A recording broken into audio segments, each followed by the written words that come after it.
marcou 10, beleza? Bom, já estão falando aí sobre a demissão de Crespo por aí, viu, rapaziada? A avaliação interna é que os resultados em campo são ruins. A feitura interna, no caso, já teria começado no São Paulo. Crespo já começa a correr alguns riscos. Não será demitido, claro, né, amanhã contra o Palmeiras em caso de derrota, mas se perder, ele começa a balançar no cargo, né? Vai ali ficando na corda bamba. Márcio Carlos Magno era um dos poucos entusiastas de Crespo, defensores do treinador internamente, né? Mas ele vai sair no próximo mês, já foi demitido já. A comissão técnica fixa do São Paulo avalia o trabalho de Crespo como apenas um trabalho comum, tá? Informação aí, Jorge Nicola. A avaliação é que o Crespo não tem muito a evoluir dentro do São Paulo não, tá? Falaram até mesmo sobre ele ter sofrido um nó tático na partida contra a Portuguesa, e foi realmente o que aconteceu, porque o Crespo cagou no pau naquele jogo, porque ele tira o Cedric, coloca, se não me engano foi o Pedro Ferreira, que foi muito bem inclusive, né? Mas ele abre mão de um lateral, né, e não repõe. Achávamos que ele ia colocar o Bobadilla para repor a lateral direita, mas não, o Bobadilla continuou jogando pelo meio, e o São Paulo ficou com um buraco na lateral direita, não tinha ninguém ali para fazer, para compor ali, né, o setor, né? Então foi um erro grave do Crespo, um erro bizarro do Hernan Crespo, né? Nessa segunda passagem pelo tricolor, o Crespo tem 36 jogos, 14 vitórias, 6 empates e 16 derrotas, 40 gols marcados e 46 sofridos. Qual que é a sua avaliação aí sobre o trabalho de Crespo nessa segunda passagem pelo São Paulo? Comente aqui abaixo. Para você, o Crespo tem ainda a extrair desse elenco do São Paulo, é necessária a troca de treinador neste momento? Comente abaixo. O Miller já tinha dito aí que se o Casares caísse, né, na presidência, o Crespo seria demitido dias depois. Todos já sabemos que o problema do São Paulo não é treinador, tá? Mas que o desempenho do Crespo é bem fraco, isso é um fato, né? E falando em técnico, o São Paulo renovou o contrato de Alan Barcelos, o treinador do Sub-20 de Cotia, assina até o final de 2027, o antigo vínculo era válido até o final deste ano apenas. Vira e mexe, ele é cogitado para promoção ali no elenco principal, né? O ano passado mesmo, quando ele ganhou a copinha, o Zubeldia tava balançando no cargo, e aí o Alan Barcelos se tornou uma sombra grande aí para a Zubeldia, né? Pelo Sub-20, o Alan Barcelos conquistou a Copa do Brasil da categoria em 2024-25, além da copinha de 2025. Bom, o treinador acumula 203 jogos, 204 com o jogo de ontem, né? 124 vitórias, 125 vitórias no caso, 43 empates e 36 derrotas, com 506 gols marcados e apenas 194 gols sofridos. Muricy Ramalho já rasgou elogios ao Alan Barcelos, tá? O ainda coordenador técnico de futebol do São Paulo, que deve ser demitido nos próximos dias, ou pedir para sair nos próximos dias. Ele gosta do Alan Barcelos e vê em Barcelos um treinador para o futuro do São Paulo. O projeto do Muricy, que o Muricy queria para o Alan Barcelos, era um projeto de o Alan Barcelos nos próximos anos assumir a comissão técnica principal do time do São Paulo. Você gostou da renovação de contrato do Alan Barcelos? Comente aqui abaixo a sua opinião. A renovação de contrato aconteceu, foi anunciada antes da semifinal de ontem contra o Ibrachina da Moca em São Paulo, no Morumbi ontem. Inclusive, cara, o São Paulo precisa mesmo contratar o tal de Julian Fernandes, Kevin Zenon, Alan. Olha os moleques da base, gente. Olha o que joga aquele Jordan. Olha o que joga o Pedro Ferreira. Olha o que joga o TT. Olha o que joga o Paulinho.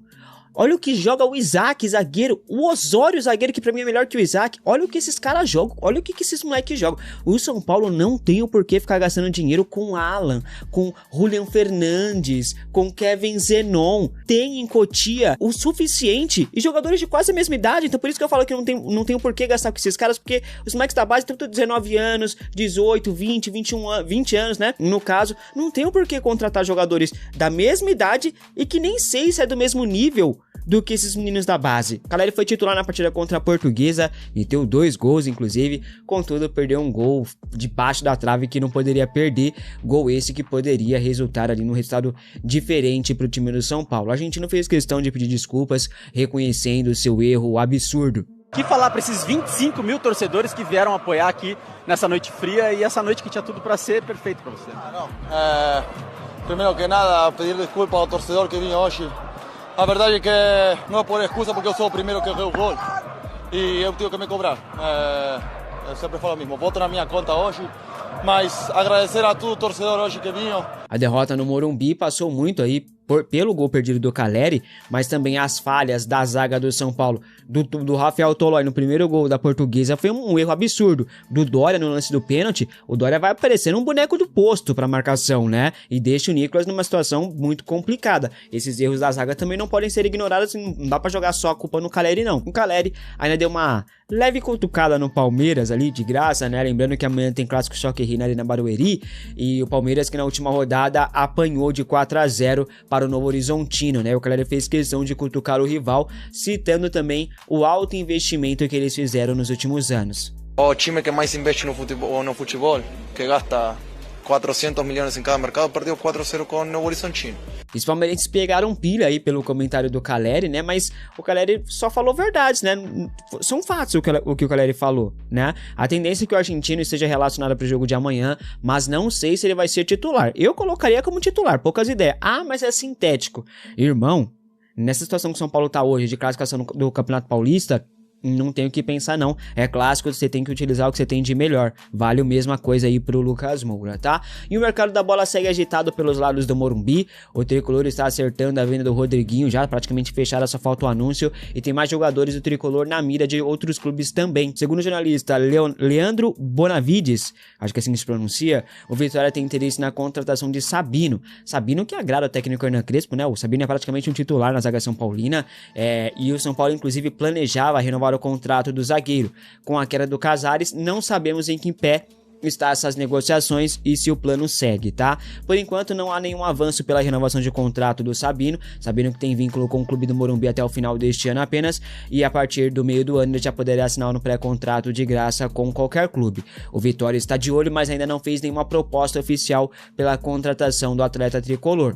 O interesse do clube baiano já é antigo, tá? Eles estiveram ali, tentaram a contratação do Sabino na temporada passada, tá? Mas não tiveram sucesso, e agora eles devem voltar a tentar tirar o Sabino do tricolor paulista. Repito, até o momento não tem oferta, não tem proposta na mesa, mas o interesse existe, ele é real e é antigo inclusive. Você negociaria o Sabino com o Vitória? Comente aqui abaixo, lembrando que o Sabino chegou a estar na mira de clubes da Europa, tá? Clubes russos demonstraram interesse, sinalizaram com uma proposta, mas não oficializaram. Mas em breve, quem sabe, possam realizar essa proposta aí. Aguardemos. E o Flamengo segue interessado na contratação de Marcos Antônio do São Paulo. As partes voltaram a conversar em relação ao Alan, mas o rubro-negro carioca quer ali e insiste em colocar o nosso meio-campista Marcos Antônio na negociação. O São Paulo já disse que não negocia o Marcos Antônio por menos de 10 milhões de euros. Surgiu nos últimos dias então uma especulação gigantesca. Nas redes sociais especularam que o Flamengo ofereceu uma troca muito interessante.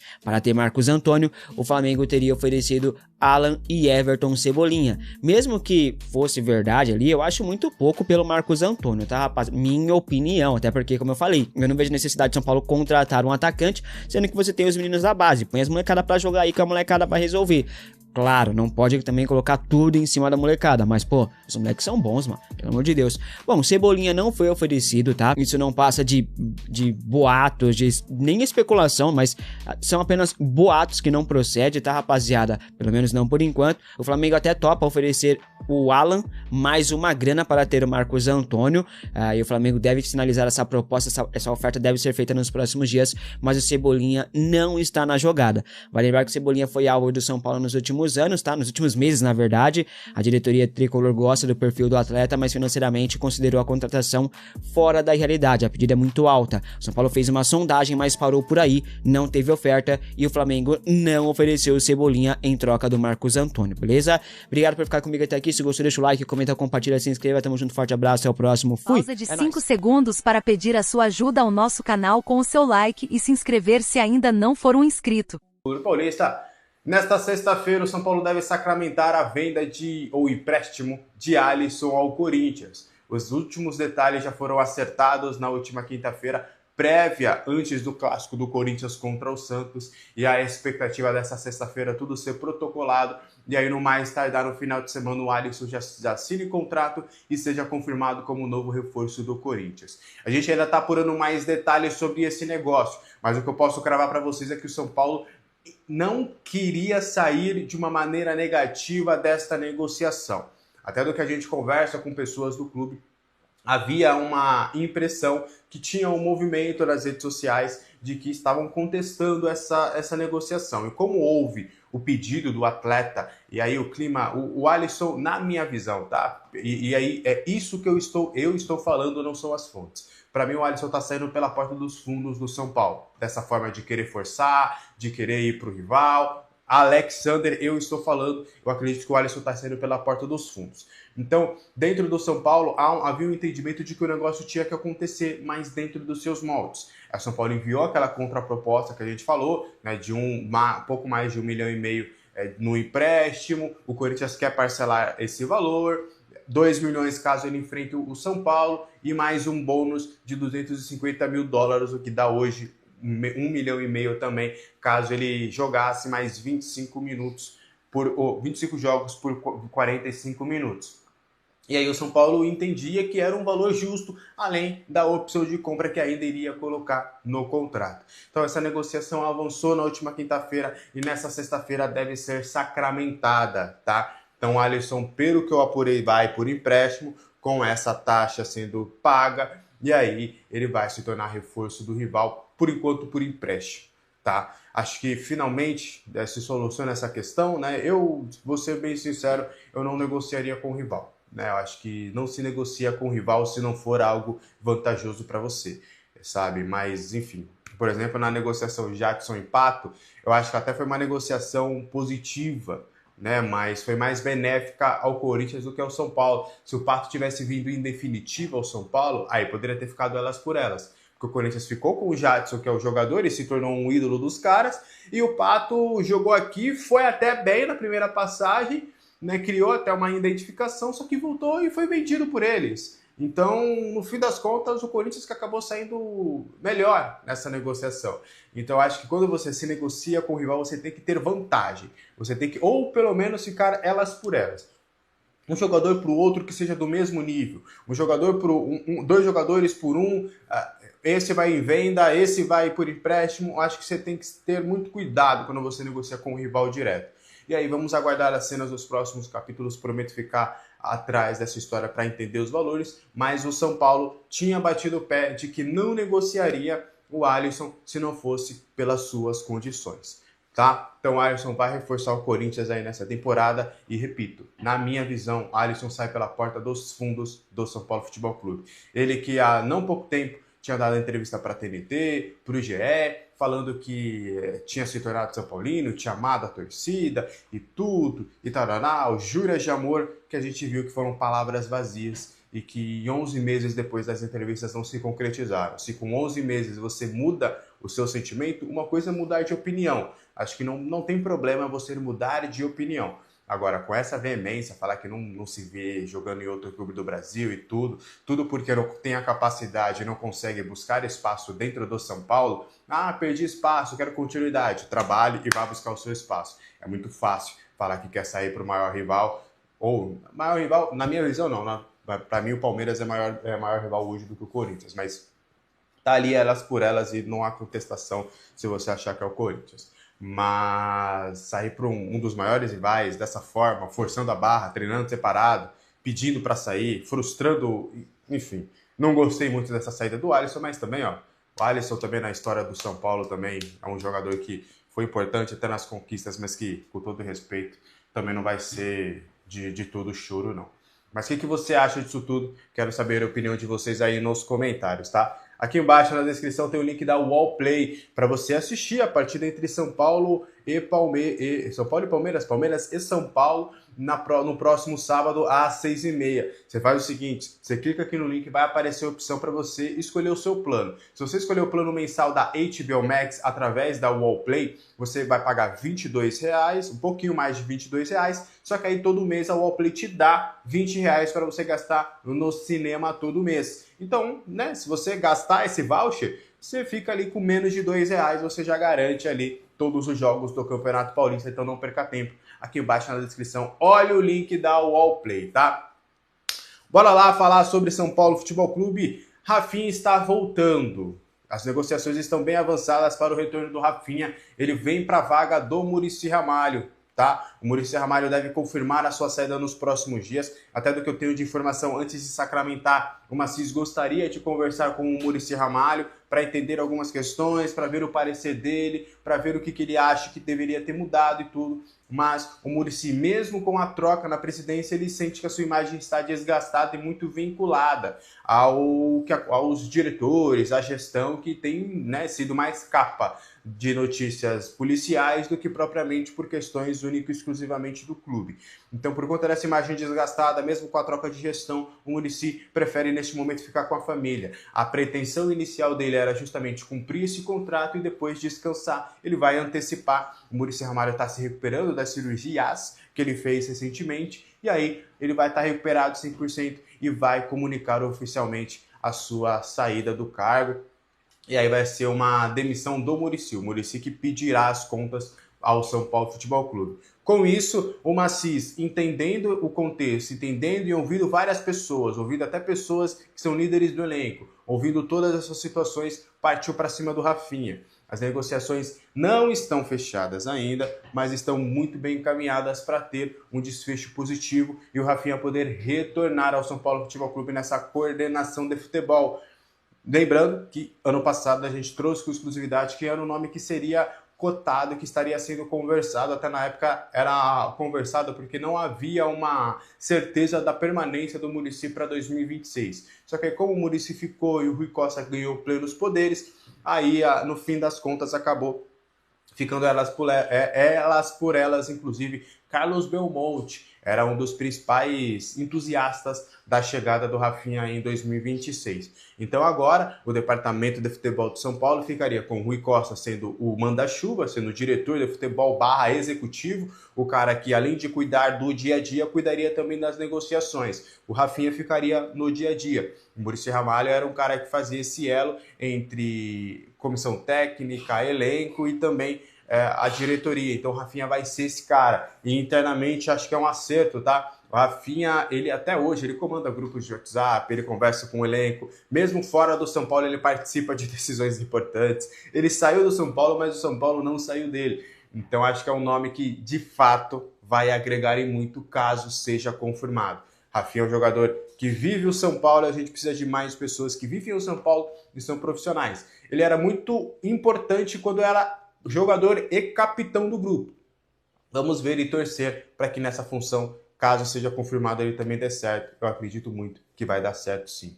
Você está empolgado com essa possibilidade de Rafinha chegar ao São Paulo? Quero saber a opinião de vocês aqui nos comentários. Só para fechar, Candansan é o árbitro da partida contra o Palmeiras no próximo sábado. Até no meio de semana eu falei, olha, que bom, hein? O Klaus vai apitar contra a Portuguesa. Então o Klaus, que de acordo com o Rafinha é palmeirense, não estará no Choque Rei. E aí até eu vou dar os créditos, o Felipe, membro do canal, ele chegou e falou, Alex, não comemora porque é capaz de Flávio Rodrigues de Souza ou Candansan apitarem a partida contra o Palmeiras. Tcharam! Matheus Candansan será o árbitro. Um árbitro que a gente não tem um bom retrospecto, que também dizem aí por aí, e aí não é confirmado, de que ele teria uma afeição, um afeto com o rival. Só que quando o Candansan está em campo, a gente também... E assim, é nos detalhes, né? Acho que o Maciz, ele teve uma reunião com o Reinaldo Carneiro, presidente da Federação Paulista, levou o jogo da Copinha na semifinal para o Morumbi. Teve um jogo importante contra a Portuguesa que foi apitado por um dos principais árbitros, mas o Candansan, rapaz, acho que vamos aos poucos, né? O São Paulo que não tem bastidor nenhum, não tem poder de bastidor nenhum, não tem força política nenhuma dentro da Federação Paulista e do Campeonato Brasileiro. Acho que o Maciz ele vai aos poucos, quem sabe, conseguindo isso, né? Não dá para se conquistar tudo logo de primeira, não dá para, né, logo já deixar tudo perfeito. Mas, meu amigo, Candansan na Arena Barueri, é de você tirar qualquer expectativa que você tinha, além do time ter sido derrotado agora contra a Portuguesa, mas é você tirar qualquer expectativa de você, de fato, ter um jogo que você pode conquistar 3 pontos, cara. É difícil, cara. O Matheus Candansan, sempre que apita com o São Paulo, é sempre o pênalti que é discutível. Se é a favor do São Paulo, não é marcado. Se é contra o São Paulo, é marcado. É um árbitro que o São Paulo não tem um bom retrospecto, é um árbitro que a torcida também já tem as suas reticências. Sabe, é difícil entender a Federação Paulista. Sabe, a Federação Paulista que fala muito de lisura do campeonato, tal, já não bastou a temporada passada, onde a gente foi eliminado num dos maiores escândalos, e olha que no Brasileirão conseguiram um escândalo ainda maior, que naquela época era um dos maiores escândalos da história do VAR, aí agora parece que em 2026, ó, nada mudou.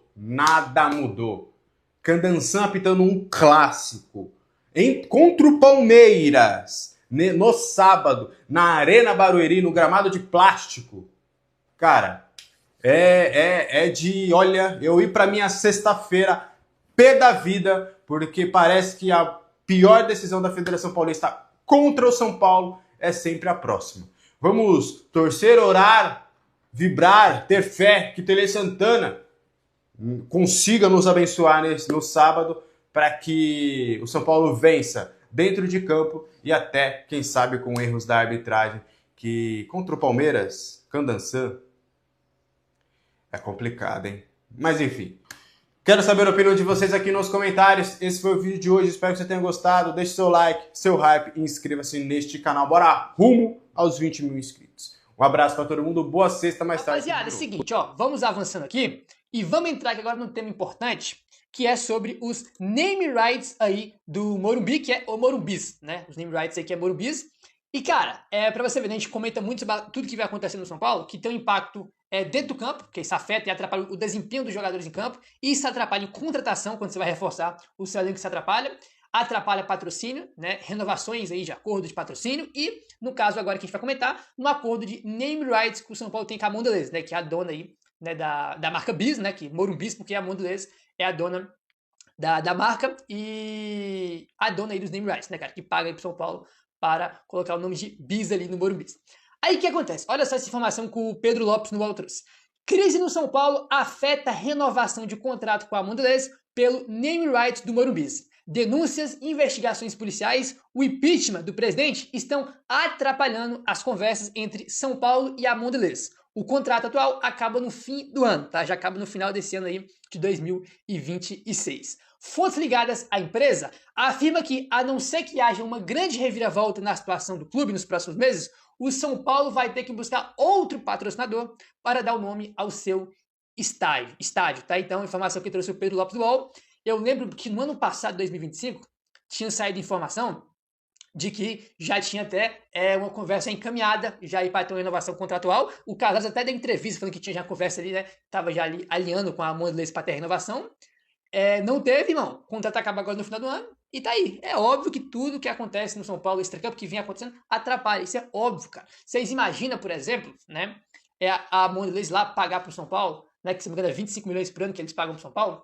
Aí tu vai ver lá, o São Paulo tá mais na página policial do que nas páginas esportivas. Aí tu vai lá ver o promotor do Ministério Público, o delegado da Polícia Civil, falando que o Morumbis, né, no dia de shows ele é uma máquina de caça-níqueis. Tipo assim, aí como é que a empresa vai vincular o nome da empresa, o nome dela, a um clube que tá mais em página policial, em relação a escândalo, a crime, do que na página esportiva? É completamente plausível e dá pra entender se eles não quiserem renovar com o São Paulo. Se eu tivesse uma marca que patrocinasse o São Paulo, eu não ia querer renovar, cara. Não vou vincular minha marca a um time que tem uma gestão corrupta, que é acusado aí, né, de lavagem de dinheiro, a polícia aí faz uma mega operação, né? Inclusive, né, a Polícia Civil usa termos como lavagem de dinheiro e crime organizado. São termos que a polícia usa nessas operações, né? Eu tô falando.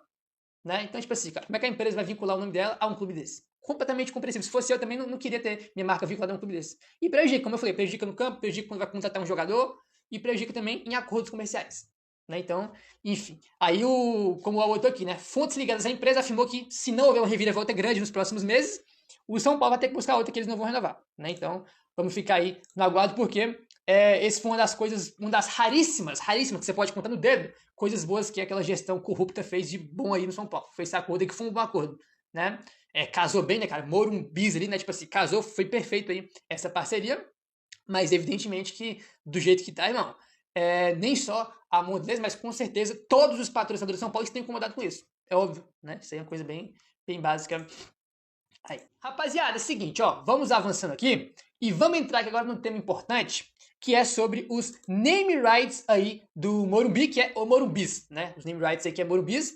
E, cara, pra você ver, né, a gente comenta muito sobre tudo que vai acontecendo no São Paulo, que tem um impacto dentro do campo, porque isso afeta e atrapalha o desempenho dos jogadores em campo, e isso atrapalha em contratação, quando você vai reforçar o seu elenco, que se atrapalha patrocínio, né, renovações aí de acordo de patrocínio, e, no caso agora que a gente vai comentar, no acordo de name rights que o São Paulo tem com a Mondelez, né, que é a dona aí, né, da marca Bis, né, que Morumbis, porque a Mondelez é a dona da marca e a dona aí dos name rights, né, cara, que paga aí pro São Paulo para colocar o nome de Bis ali no Morumbis.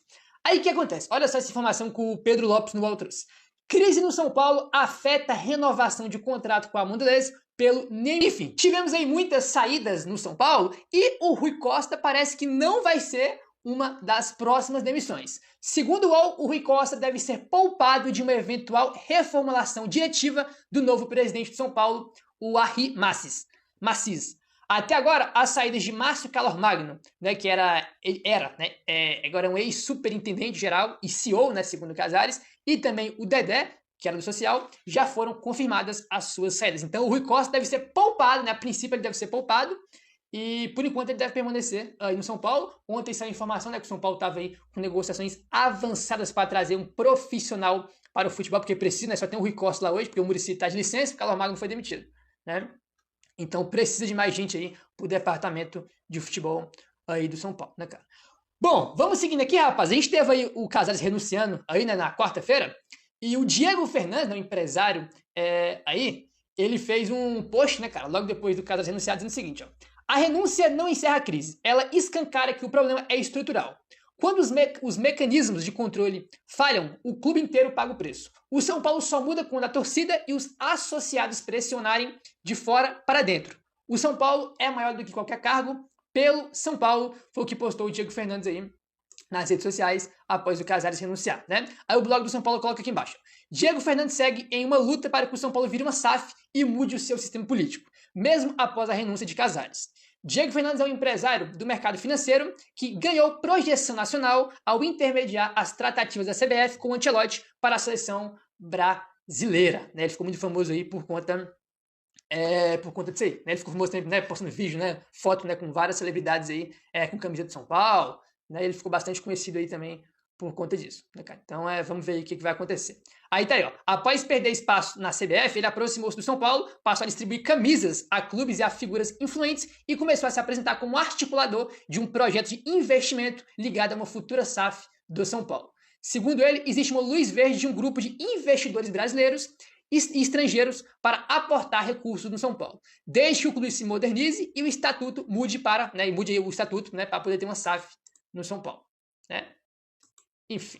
Meu parceiro, dá aquela moralzinha, se inscreve no canal, deixa o like, valeu, tamo junto e saudações tricolores. Casemiro anunciou nas redes sociais que deixará o Manchester United ao fim da atual temporada, quando seu contrato com o clube chegar ao fim. O volante brasileiro afirmou que estes serão seus últimos meses em Old Trafford. Decidi que estes serão meus últimos 4 meses em Old Trafford, escreveu Casemiro. Aos 33 anos, o jogador falou sobre a importância de saber encerrar ciclos e destacou o carinho pelo clube e pela torcida. Segundo o portal de notícias SBT Esportes, o São Paulo monitora de perto a situação de Casemiro, volante revelado pelo clube. A diretoria avalia a possibilidade de tentar um retorno do jogador ao Morumbis em uma operação sem custos de transferência. A movimentação, porém, depende diretamente da questão salarial. O tricolor entende que só poderá avançar caso Casemiro aceite uma redução significativa nos vencimentos para se adequar ao teto do futebol brasileiro. Vale lembrar que o tricolor negocia a rescisão com Oscar, que deverá ser anunciada em breve. Com isso, o clube desafoga a folha salarial. Vale também lembrar que a Superbet, que paga parte do salário do atleta, já se comprometeu em continuar a parceria e irá pagar parte dos vencimentos de um novo reforço midiático no clube. Casemiro está em alta no Manchester e poderia chegar a custo zero. Mas você aprovaria um retorno de Casemiro ao tricolor? Deixe a sua opinião aqui nos comentários e não se esqueça de deixar o seu like e se inscrever no nosso canal.